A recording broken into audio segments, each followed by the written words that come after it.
Put your key in. And this is key battery. Please change. I'll show you how to change the battery.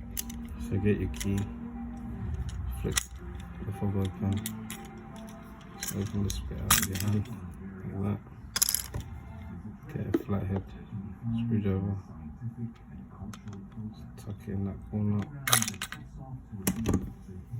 Old battery pops out. It's 2025 battery. Get your new battery key. Put it back in.